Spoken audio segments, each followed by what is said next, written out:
Buenos días, Catalina, Sebastián. Un gusto estar acá. Gracias por el espacio. Diputado, hablemos de un tema a propósito de lo que acabamos de ver. ¿Cuál es su lectura frente al panorama migratorio, especialmente que involucra a nuestro departamento cuando hablamos de la subregión del Urabá antioqueño? ¿Cuál es su lectura frente a lo que está pasando, especialmente ante las medidas recientes de Panamá y Estados Unidos? Gracias, pues una tragedia humanitaria a cielo abierto, la más grande que tenemos en este momento del país, y no solamente es del concurso nacional, sino del orden internacional, donde varios países padecen y viven esta problemática. Primero, pues desafortunada la posición, para mí, con todo respeto, del señor presidente de Panamá. O sea, aquí se necesita es que haya una solución humanitaria con el concurso de varios países, ejemplo Estados Unidos, ejemplo Panamá, ejemplo Venezuela, ¿verdad? Colombia, y que entre todos construyamos un puente humanitario para que estas personas en una situación tan gravosa, tan deplorable, los alcaldes de la subregión del Urabá, pues encuentren una solución. Y no es con un muro, con un muro de malla altamente peligroso para las personas que están allí, que están viviendo una desgracia por haber tenido que salir. Nadie sale de su país porque quiere, sino porque le toca. Y entonces ya incluso se habla de disparos, que han habido disparos de advertencia de parte del ejército panameño. ¿Esto hasta dónde va a llegar? ¿Van a contener el paso migratorio con disparos de fusil? Esa es una pregunta que hay que hacerla con todo respeto al gobierno de Panamá, y aquí consideramos que es urgente esa audiencia pública que se va a realizar con el concurso que vamos a hacer con los migrantes de Venezuela. O sea, necesitamos que nos apoye el gobierno venezolano para que estas personas que han tenido que salir en un estado fallido, para mí, en un estado fallido como lo puede ser el gobierno venezolano, que nos cuente qué está pasando y qué va a suceder con estos migrantes que estamos recibiendo gobiernos como el colombiano. Dice Migración Colombia que ellos no tuvieron nada que ver en esta decisión y que debieron de haber tenido participación, porque si bien tiene implicaciones para el gobierno de Panamá, ya como usted lo menciona, también tiene serias implicaciones para el gobierno de Colombia. ¿Qué podría pasar con estas personas? ¿Cuál es ese drama humanitario que se está viendo hoy allí, en esos puntos? Porque las personas incluso están tratando de cortar esos cercos de alambres de púas para poder pasar. A mí me preocupa que veo una confrontación prácticamente que inminente entre la fuerza pública panameña y los migrantes, que ya están llegando a las vías de hecho a cortar, y los militares pues tienen unas órdenes perentorias. Quisiéramos saber cuáles son las órdenes que dio el gobierno panameño para contener a los migrantes. Aquí es urgente esa audiencia pública, ese problema tan grave que tiene el Urabá antioqueño, pues es el primero que va a recibir toda la problemática y la está recibiendo. Entonces se necesita una salida diplomática, política, y no con el uso de la fuerza para este problema que hace rato, este ya es el florero de Llorente, la postura política tan fuerte del presidente de Panamá, que consideramos con todo respeto desafortunada. Sí, diputado, ¿cuál es su lectura frente al papel que está teniendo el gobierno nacional de Colombia en el trato de los migrantes? ¿Cómo ve usted esa relación precisamente del gobierno colombiano con estos otros gobiernos, especialmente para darle una solución a este tema de los migrantes? Hace falta más. Yo creo que ha sido un trato de pañitos de agua tibia. Aquí necesitamos convocar de manera urgente, vuelvo y lo digo, al gobierno de los Estados Unidos. Necesitamos convocar al gobierno panameño, al gobierno venezolano, al gobierno colombiano y los otros países de donde están viniendo todos los migrantes, para que entre todos haya un case económico, social, y cómo tendemos un puente humanitario para estas personas, ¿verdad? ¿Cómo le ayudamos al Urabá antioqueño? El Urabá antioqueño, Necoclí, Turbo, Arboletes, Apartado, son los que están recibiendo esta problemática de manera directa, colapsados los servicios públicos, los servicios hospitalarios, y ahora esta gente queda ahí en la selva del diablo, acabé de escuchar. Imagínate ya la connotación que tiene, y estas pobres personas ahora quedaron ahí atrapadas. Entonces aquí necesitamos políticas con humanidad, no ese tipo de posiciones de las que está tomando el gobierno panameño, donde ustedes verán qué les sucede, y si pasan, ya que hay disparos de advertencia, ojo con eso.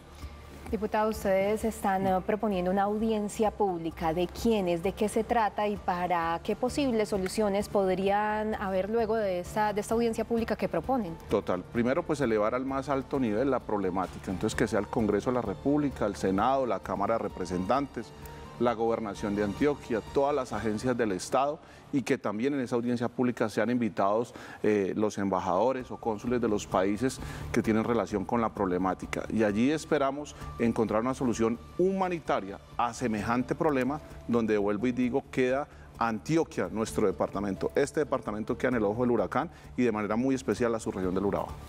Diputado, tal vez cambiar un poco de tema, pero va de una u otra manera también por la misma línea y tiene que ver con la forma del gobierno colombiano.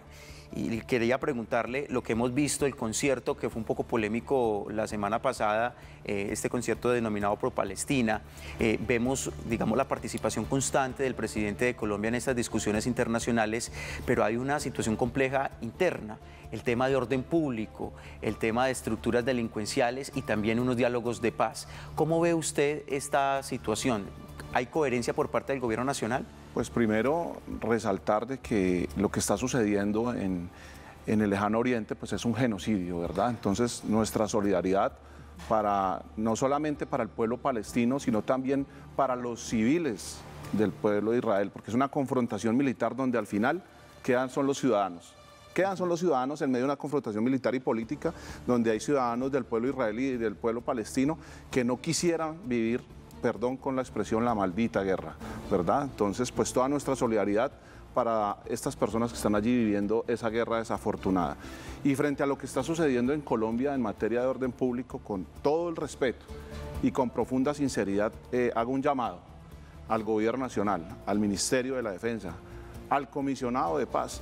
Los hechos que sucedieron aquí en Antioquia con la muerte de esos militares, con el asesinato de esos militares en Valdivia, no puede pasar desapercibido. Mañana, en esa mesa de negociación que se va a hacer en Bogotá con las disidencias de la FARC, pues debería plantearse que nada está acordado hasta que todo esté firmado.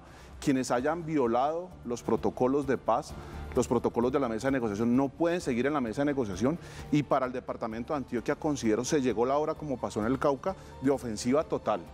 Las fuerzas militares y de policía necesitan ser acompañadas, pero que también el Estado llegue con su acompañamiento en servicios públicos, energía, alimentación, salubridad, pero esta gente no se puede seguir burlando de la voluntad de paz del gobierno. Es decir, usted como diputado del Pacto Histórico respalda esa iniciativa o esa propuesta del gobernador de Antioquia que le hizo al presidente de la República de terminar el cese al fuego. Considero que es el momento. Esa muerte de nuestros militares, de esa forma en que acaba de suceder, es el pretexto perfecto para replantear el proceso de negociación con las disidencias y con el ELN. La paz sí, pero no así. La paz es el camino, no es la guerra total. Pero estas personas nos están mostrando, yo ayer escuchaba al subsecretario de Seguridad del departamento, a un coronel en retiro, que ya le han informado casi de 40 violaciones que han habido al cese y frente al mecanismo de verificación. Entonces, ¿qué estamos esperando? Y nuestra fuerza militar y de policía no se puede desmoralizar ni se va a desmoralizar y estamos con ellos. Diputado, ¿qué cree que está fallando en estas negociaciones entonces? ¿Hay o no hay voluntad de paz?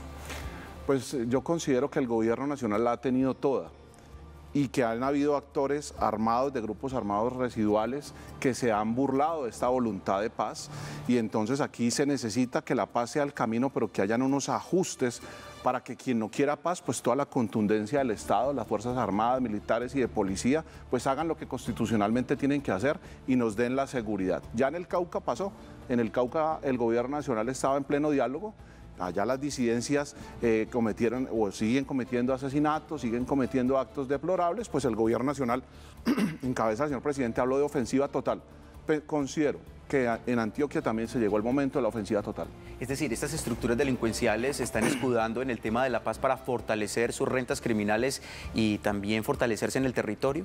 Total, vemos que están divididos. Ellos allá, esas estructuras criminales están divididos. Unos que dijeron ya casi el 51% que no están y no van a estar en la negociación. Y hay otros que están diciendo, otra mitad que está diciendo sí estamos, pero no tienen eso que se llama unidad de mando. Y unidad de mando es que hay unos en la mesa acordándose y acogiéndose a unas reglas de juego, pero aquí en territorio están haciendo asesinatos, masacres, desapariciones. Entonces, ¿en qué estamos? Diputado Manuel, una última, tiene que ver con su posición frente a ese remesón o los cambios en los ministerios, especialmente la llegada de Juan Fernando Cristo al Ministerio del Interior.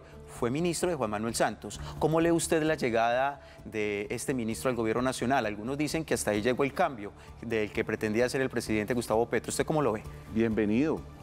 Si hubiese sido un Gustavo Bolívar, un Iván Cepeda, una Carolina Corcho, no me imagino los titulares y la clase política que no estaría diciendo de la llegada del petrismo duro y puro al Ministerio de la Política. Yo considero que la llegada de un liberal de centro, moderado, pues nos ayuda a construir ese acuerdo en lo fundamental que tanto ha dicho el señor presidente de la República, y entonces sigo en lo importante de la llegada del primero, la implementación del acuerdo de paz. Segundo, materializar ese diálogo político con otros sectores. Y tercero, sacar adelante las reformas. Entonces aquí claridad para Antioquia frente al tema desde el pacto histórico. Ese poder constituyente es la unidad, movilización y lucha de que los sectores sociales que logramos llegar al gobierno nacional, pues que estemos movilizados para que las reformas que necesita este país se cumplan.